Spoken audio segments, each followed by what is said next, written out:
But what do you think about that? Proclaiming your mastery and I'm the greatest of all time, and people look at you like, man, what the hell are you talking about? Right.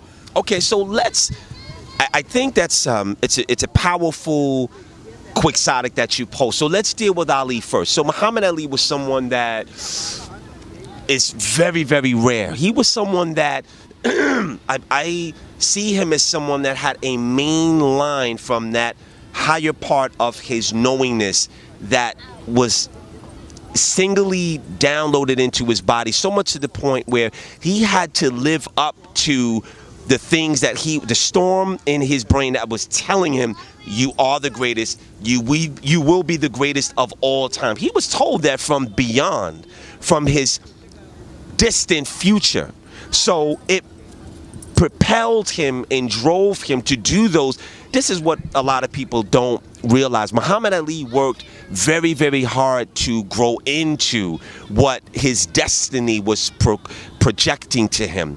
He did the underwater workouts. He ran on the beach. He abstained from sex. He trained really hard to grow into the echoance of what he was being told. Now, all of us have that same thing, and what you're talking about, Brother Rich, is a version of faking it till you make it, so to speak. There is an ideology of people that feel, and this is really prevalent in Hollywood, there are people that, they'll live beyond their means to give a false account of who they are not. So they'll get a Maybach Mercedes knowing that they can't afford it. They'll put on these airs and these false illusions about themselves only to impress the people that they want to figuratively get in bed with or make a deal with, right? And that's called faking it till you make it. The deficit in that kind of stance or ideology is that would it not be more solvent and buoyant to actually become the person first before you make the proclamation?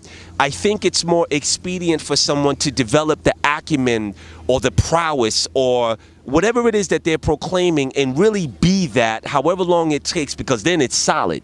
Then it's not an illusion. Then no one could, as Ghostface would say, poke a hole in your Ghostface balloon. So it's important for people, and it's one thing as we say as Wu-Tang, is we learn to keep it real. The reality of who you are is based upon who you say you are. I am whatever you say I am, and if I wasn't, then why would I say I am?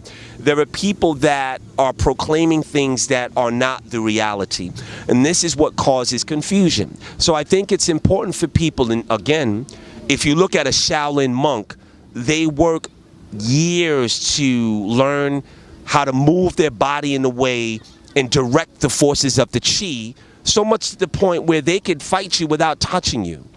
This is a true master of the elements. If someone were to go into the Shaolin temple and proclaim that they are a master before they even knew how to do that, it would be premature. And prematurity is somewhat what causes a lot of the empty talent that we have today. I look at a lot of these artists that have albums. Back in Motown times, they had something called artist development, where they would give media training, they would give vocal theory, they would give music classes to the artist, so that the artist, when the artist was unleashed to the world, the artist had a great repository of poise, information, and things to draw from, as opposed to now, everyone is... Please stop, please, yes. y'all, please. Everyone becomes a star by putting themselves on a platform of their own making on YouTube. And the potential problem with that is that you should be ready to live up to who you say you are. So a doctor has to go to medical school to become a doctor. A doctor after medical school has to do a residency where you work under grueling conditions for maybe 2 or 3 years, where you have to show that you could stay up for 24, 36, maybe 48 hours, make decisions about life and death with very little sleep in between. Then, and only then can you be classified as a doctor, not before. So that's what I would say about that particular program. Let's talk a little bit about parallel realities. I see Okay. I see a lot of talk about that on YouTube within the spiritual community. They say that this idea of linear time is an illusion. There's no such thing as linear time. It's our perception that creates linear time. Like today, tomorrow, it's only the now. It's the constant now. Now is now. Now is now. 5 seconds from now is going to be now. Right. And right now is now. It's Right. it's a continuum of the now. So they say that your past, you could change your past.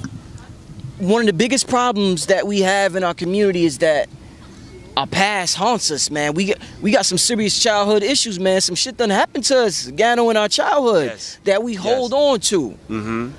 When a person hears a spiritualist say you could change your past, they're like, nigga, the past done left. This is over with. How can I change the past if I'm in the present? So talk to me about time being illusion, parallel realities, and the ability for everybody who has all these childhood issues to go and alter their past. Okay, that's a great question, Rich. And you know, I consult a lot of people, and I come across something that's really heinous, and it is molestation.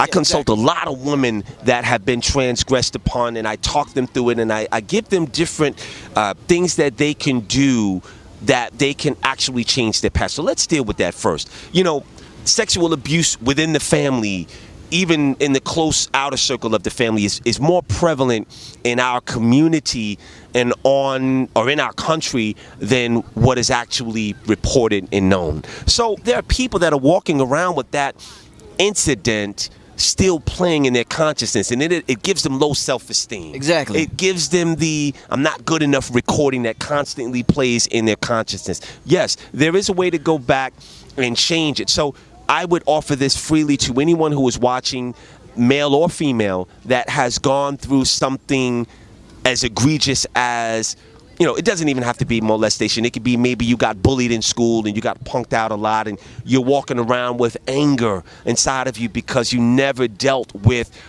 all of the times that maybe you could have, you know, shot a family with someone, but you chose not to because maybe the guy was too big or the girl was crazy and you don't want to get cut. That was a wise decision for you to walk away from that inherent violence. However, you have an opportunity to change that by, how you doing?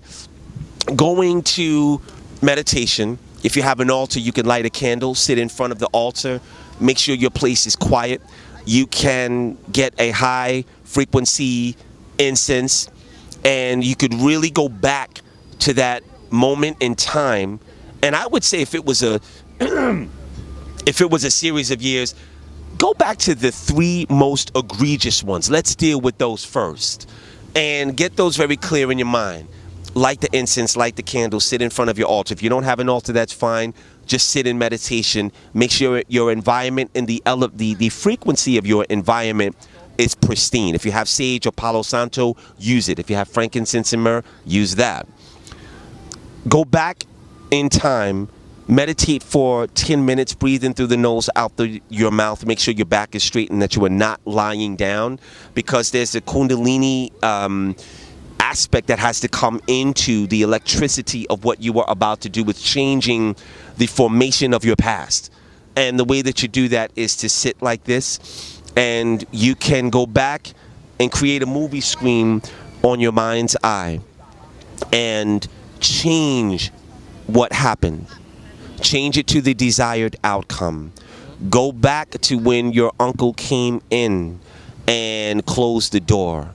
And then you tell your uncle, instead of allowing him and being too afraid of letting him put his hands on you, you tell your uncle, no, this will not happen ever again.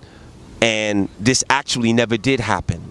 And you usher him out of the room, and you take the power back into your life and close the door and play that over and over in your mind, and replace, unplug all of the events that you're suffering with, and plug in the new empowerment of that visualization, and that will become the reality. Next thing you know, you will walk differently, you'll speak differently, you will attract different men or women or circumstances into your life based upon you switching out that center block.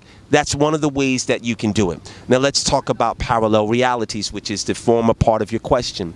Parallel realities, again, are the spillover of your divine complex. So the gods who created your soul, who are your divine, built within your soul so much primordial light that it creates a tentacle. If you look at a tassel that people have on their graduation cap, the top part of the tassel could be the oversoul, and all of the little strings that hang from it could be analogous to the parallel lives and parallel realities.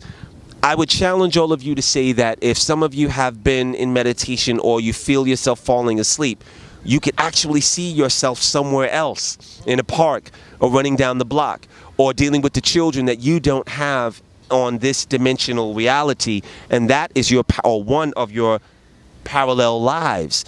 You have a home there, you have a very real reality there, and the only time you give yourself the permission to experience it is predominantly when you go to sleep, or if you learn how to meditate in a certain